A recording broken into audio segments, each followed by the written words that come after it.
যে মানববন্ধন 9:30 বাজে হওয়ার কথা ছিল, আমরা করেছি। প্রথম পর্ব আমরা শেষ করেছি টেকপাড়া ব্রাইট মডেল স্কুলের সামনে। আমরা এখন স্কুলের এখানে আছি।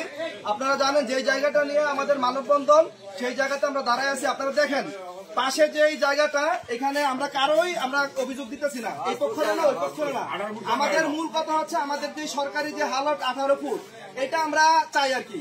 এখন আমি বলতেছি না বাম পাশে যে আছে সে দখল করছে, আমি বলতেছি না ডাইন পাশে যে আছে সে দখল করে।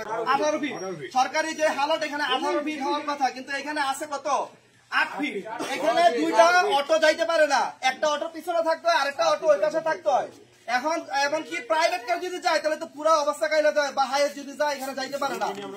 এরপরে আরেকটা জায়গা আপনারা একটু সামনে দেয়, আপনারা ওইদিকে কোনো রুগী নিয়ে যাইতে পারি না, বা কোনো অসুস্থ রুগী হলে একটা গাড়ি নিয়ে অ্যাম্বুলেন্সে যাইতে পারে না ভিতরে, অথচ সরকারি জায়গা।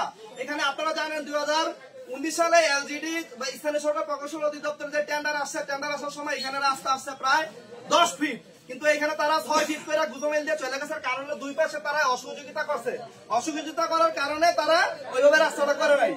আমরা বাজাইরা উপজেলা ইউনো মহোদয় এবং মুন্সিগঞ্জ জেলা ডিসি মহোদয় উদাত্ত আহ্বান জানাচ্ছি, আপনারা অতি শীঘ্রই আমাদের গ্রামবাসী, আশেপাশে গ্রামবাসী যারা আছে তাদের দাবিকে আপনারা রাখছে। আমাদের কথা হচ্ছে এখানে আপনারা সবাই সহযোগিতা করে আমাদের সরকারিভাবে আমরা একটা অ্যাপ্লিকেশন করবো ইউনো মহোদয় বরাবর এবং এসিল্যান্ডের সাহায্যে। আমরা চাই সরকারি সার্ভের মাধ্যমে এই জায়গাটা পুনরুদ্ধার করতে আর কি।